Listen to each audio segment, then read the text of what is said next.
So this is part 2 of the curled toes video, and I was intending to leave the tape on the feet for 24 hours, and after about the first hour the tape came off of one of the feet, and I didn't put it back on because it looked pretty good.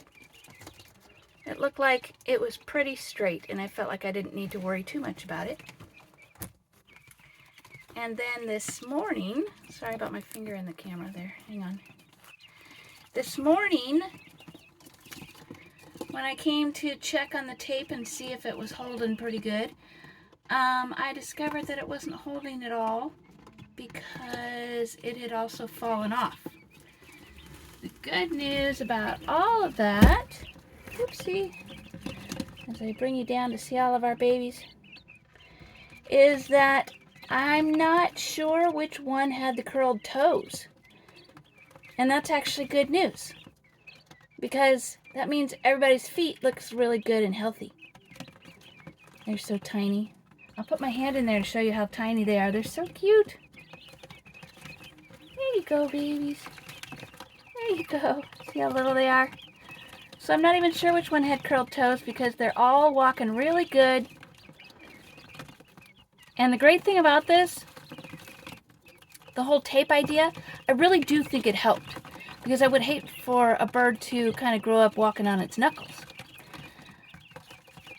But the great thing about it is that these birds grow really fast, so as long as you catch it right away, it basically fixes itself right away, because these birds, most of them, were hatched on Tuesday and today is Sunday. And so it was really just that one that hatched yesterday morning that I was having problems with.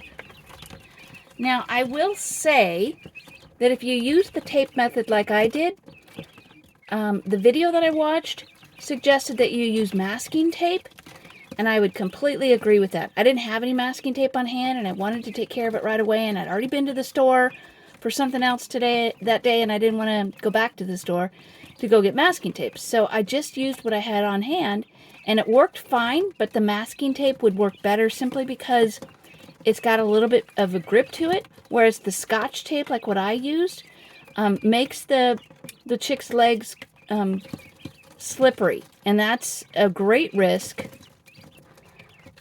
for splay legs, and you really don't want that because that's a whole different problem that you'd have to fix. So the tape worked. I think the reason I didn't have issues with splay legs with the slippery tape is because their little enclosure here was pretty, it had a lot of food crumbles all over the ground, and so I think that prevented the baby from having splayed legs, but it was definitely a concern. So in any case, I'm very happy that we don't have any more babies with curled toes. I'm very happy I only had to deal with the one that had curled toes. And I think these babies will be a lot happier if I give them some food. I just cleaned their enclosure, and I think they're probably a little bit hungry and thirsty. And they're freaking out a little bit like, what in the world is this big camera doing in our enclosure? Sorry, babies, you're so cute. I just have to take pictures of you all the time. You're so tiny. All right, well, I've got some water here for them first. There you go. A little bit of water right there. And let's see how happy they'll be if I give them a little bit of food too, shall we? I'll have to stand up to get it. They're not eating out of a dish yet, so I'm still pouring it down for them because they're so tiny. We don't want anybody getting stuck in the dish. There you go.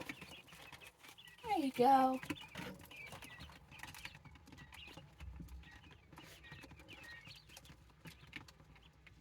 Well, I thought maybe they'd rush to the food, but I think they probably freaked out a little bit because I gave them a clean slate, clean bedding, and they don't know what to do with it.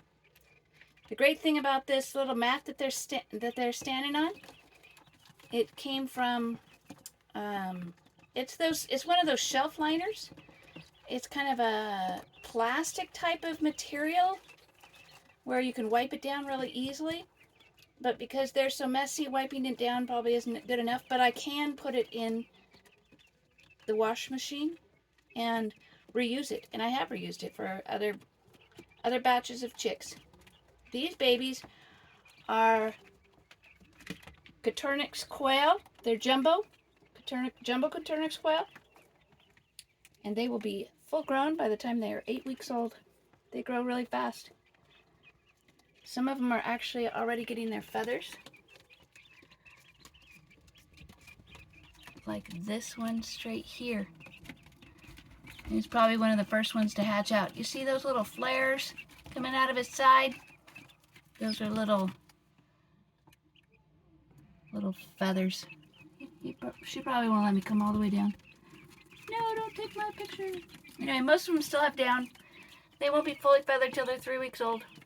They won't even be a week old for another 2 days. But I could talk about them all day because they're super cute. All right. Talk to you later.